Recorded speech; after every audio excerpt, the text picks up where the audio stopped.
Hi, I'm Dr. Ken Adams, for those of you who don't know me. For those of you who do and have tracked my work on enmeshment, welcome back to my YouTube channel.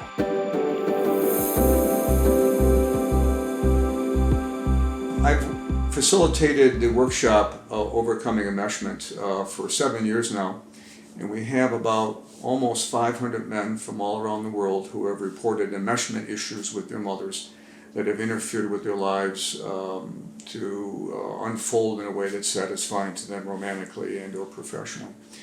So I thought it'd be a good time here in the beginning of 2021 to bring you some updates on the observations that I have had with these men and what they have taught me about enmeshment, what are the primary symptoms these men are reporting, and what has worked for them in their recovery that has allowed them to break free from their mothers and to still love them at the same time and find some fulfillment in their lives. We'll primarily be focusing on heterosexual men and their female partners in my discussions, because it's about 90 to 95% of the group that I have facilitated, although when we've had gay men in the workshop, which by the way you can find the workshop on overcomingenmeshment.com if you're interested in learning about it, my new website on enmeshment. There's about 90 or 95% crossover between the symptoms and the issues for gay men as there are for straight men. I'll be doing a separate podcast video for you on gay men and what differences do exist. But for our discussion here, we'll be primarily focused on heterosexual men. So what these men have taught me when defining and reporting what they are saying about what enmeshment means to them, enmeshment generally describes a relationship with a parent that's overly involved, meets the needs of the parent at a cost to your own needs. There's too much dependency, and therefore we call it enmeshed, over-involvement.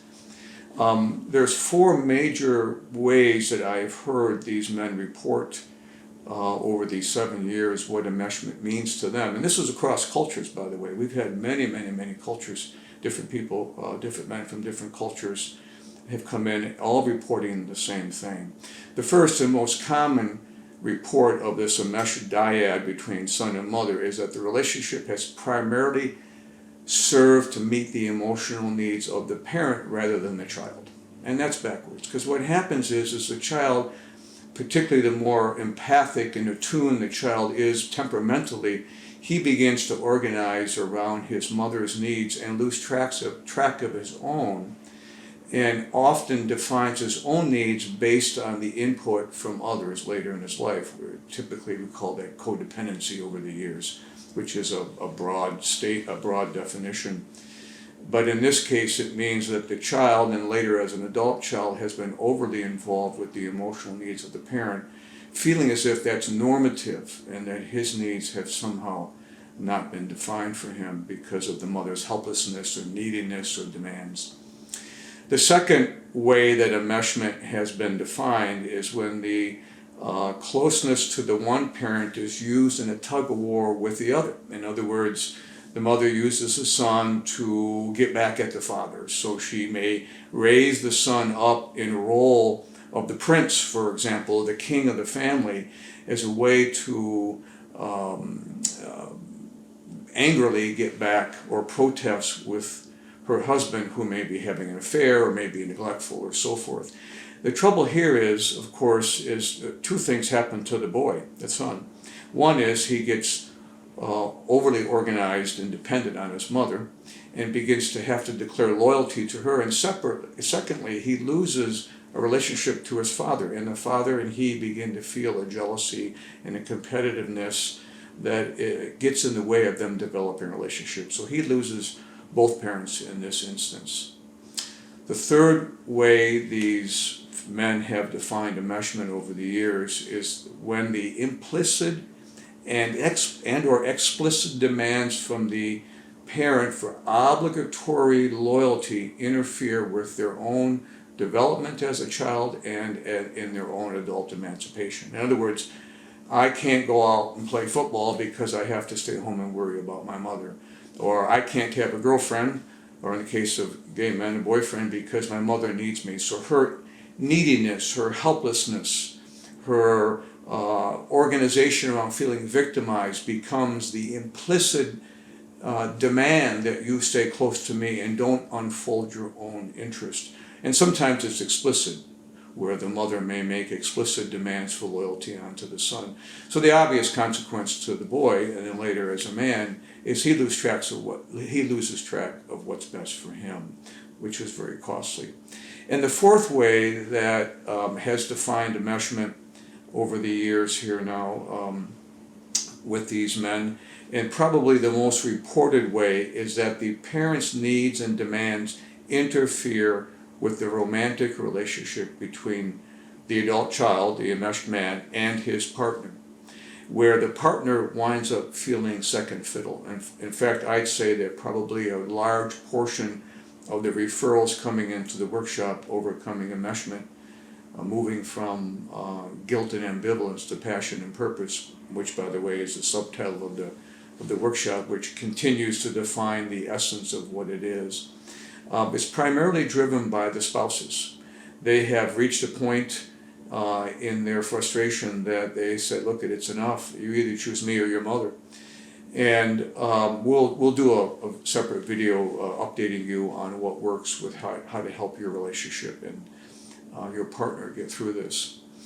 So those are the four categories of what has defined enmeshment over the years. And I thought it would be good and useful to contrast that to what are the tenets of a healthy family functioning system. So if you go into the literature on family therapy, for example, which is where I learned a lot of this stuff on enmeshment, you'll see a consistent report about what is functional family system characteristics. And the first things that are reported is the parents are well differentiated and have clear generational boundaries. In other words, they're their own man or their own woman as opposed to their parent's son or daughter. And that the grandparents, while involved, have a secondary role into the parents now defining their own lives.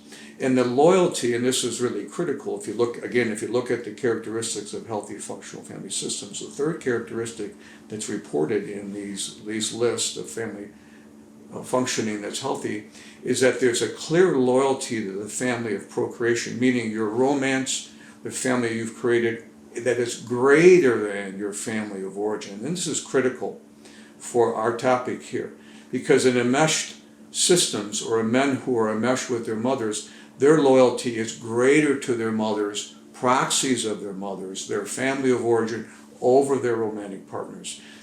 That by itself disrupts having a functional romantic and sexual relationship that has lasting meaning.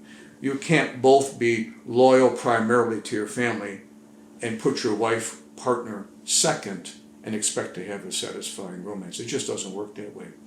In that, of course, as you go down the list of healthy family characteristics, you see that spouses put themselves first over the kids, over the parents, over the animals, the dogs and the cats in the family, right? Spouses work at putting themselves as the priority, and they create the system that things flow from.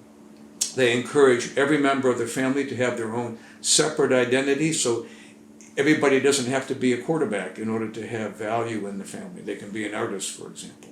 There's non-possessive warmth and affection. In enmeshed systems, sometimes warmth and affection is doled out as a way to control. I love you if you're close to me and do what I want. There's open, honest, and clear communication. So if this holiday season, Mom and Dad, I can't make it because my wife and I are having some difficulty and I need to focus here, I let you know that, and you don't make me feel guilty. You might say you're disappointed, but you say, we're here to support you. So communication is open, clear, and honest. We don't go through a third party. So I don't tell my brother to tell my mother that I'm not showing up for Christmas this year. Or my mother doesn't tell my brother to call me to ask me why I'm not showing up, right? Those are that triangulation, that type of communication is what we see in the mesh system. So in functional systems, it's clear, direct, and respectful. And finally, the last characteristic of a healthy functional family system, it's open to outsiders, right? So when somebody marries or brings in a new spouse, the family accommodates that spouse so that the the adult child feels supported. In an enmesh system, the enmeshing parent feels jealous of the new romance and may work to undermine that. So I thought it'd be useful that you heard the comparing and contrasting that, because one of the things that happens when I screen men for the workshop is they say, well, I think my family's normal. I don't think I'm enmeshed.